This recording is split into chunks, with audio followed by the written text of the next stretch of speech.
When I was 15 years old, it was a beautiful summer day. I was playing cricket. I was the batter, so I had to hit the ball. And the bowler bowled the ball, and this hard ball came flying through the air. I should have just whacked it away, but I didn't. I tried to duck. And as I ducked, the ball hit me in the back of the head, cracking my mastoid bone.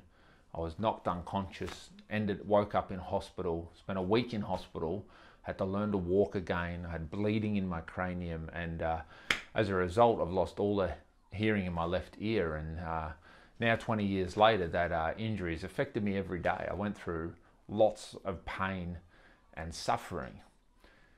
But everyone suffers. To be human is to suffer. To be alive is to experience pain, whether it's physical, emotional, disappointment, relationship pain. Everyone experiences it. One of the worst bits of pain I've ever seen was a couple of years ago. I buried a 2-year-old little girl. Her mum and dad had gone to wake her up from her afternoon nap, and she was dead in her bed. And I mean, the injustice of it, it's just completely unfair. But this is life, and painful things happen, and people drop dead, and tragedies and traumas occur. When you become a Christian, this doesn't disappear though. Why do Christians suffer as well? I mean, aren't we meant to be delivered from suffering? Doesn't Jesus save us from this world? It's a huge question to answer. And as a Christian, you must have a theology on suffering. I want to share with you my suffering triad. And in this triad, or this triangle, there's 3 constants that every human being experiences and every Christian needs to understand. There's responsibility, there's suffering, and then there's meaning. And these 3 constants are always with us. The 3 constants, they happen in 3 different dimensions. And I'll talk about that in a moment. Jesus suffered. It says, for the joy set before him, he endured the cross, scorning its shame, and then he sat down at the right hand of God. Jesus suffered. He suffered by being a human. He suffered because he was tempted in every way. Hebrews 2 tells us that, yet was without sin.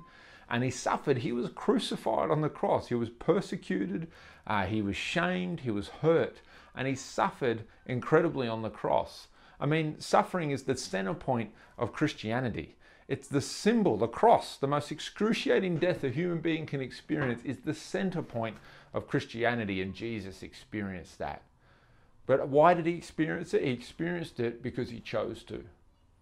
In the Garden of Gethsemane, he said to God, can this cup pass from me? The responsibility was before him to take the cup. Jesus wrestled with it, struggled with it, prayed about it, cried out to God. Yet finally he took responsibility and he took the cup. He took what he was called to do. Therefore, the suffering of the cross actually became a joy.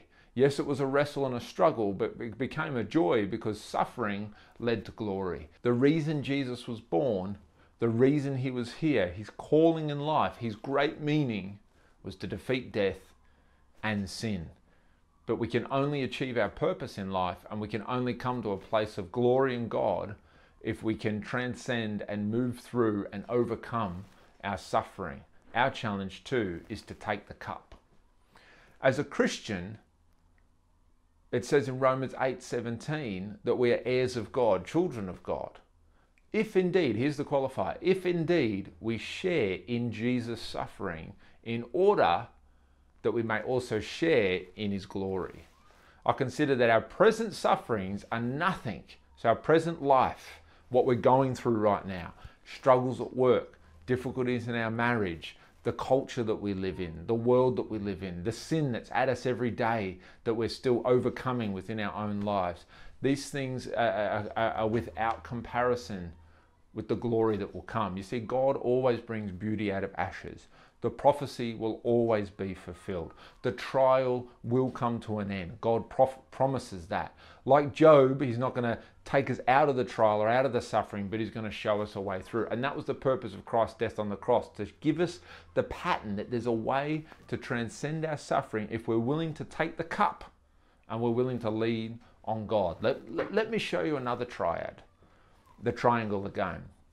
At the human level, we must take responsibility, and that responsibility as a Christian is putting our faith in God. This world that we live in, there's suffering. Why is there suffering? Because we live in a fallen world. Sin has entered the world. Evil is everywhere. But God, who is in heaven, that's where the glory is. That's where the meaning is. That's where the purpose is, if we can find it in God. There's three constants: responsibility, suffering, meaning. They happen in these three dimensions: at the individual human level, the world level, and then meaning. It comes from God in heaven. But there's also three counterfeits.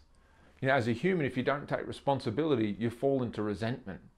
You get resentful at God, and then you take it out on your brother. Like Cain got resentful at God, and then he killed his brother who he loved. Rather than suffer, the counterfeit is pleasure. We pursue pleasure and expedient things rather than meaningful things in order to avoid suffering. And then without Christ and without God, there is no meaning. There's a void, there's nihilism. And so we make a self-determined glory, and we come to a place of fulfillment in ourselves. But this doesn't work. As a Christian, you're here for a purpose. And I want to end with this. What are you saved for? We know what you're saved from. We know what you're saved to. But what are you saved for? Why didn't you, when you met Jesus, why didn't he just take you to heaven and take you to glory? Why does he leave you here in this world of pain and suffering, of struggle and confusion? Why?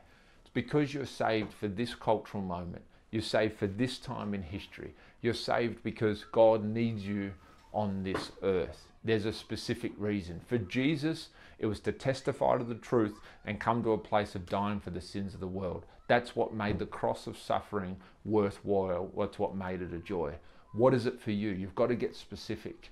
It's more than just being a husband. It's more than just being a mother. It's more than just being a church member. You are saved for a purpose, and you're put here right now. Not 2,000 years ago or 500 years ago or sometime in the future. You're here right now in this time, in this culture, and in this age. You must find what you are called to and what the meaning is. That gives you the power to transcend your suffering, to take the cup of responsibility of what you're called for, and to outwork what God has for you. Put your faith in him. God, as Job did, he put his faith in God after much trial and tribulation and realized that God is in control. In the book of Job, God doesn't answer the question of suffering, but he shows Job that he's in control.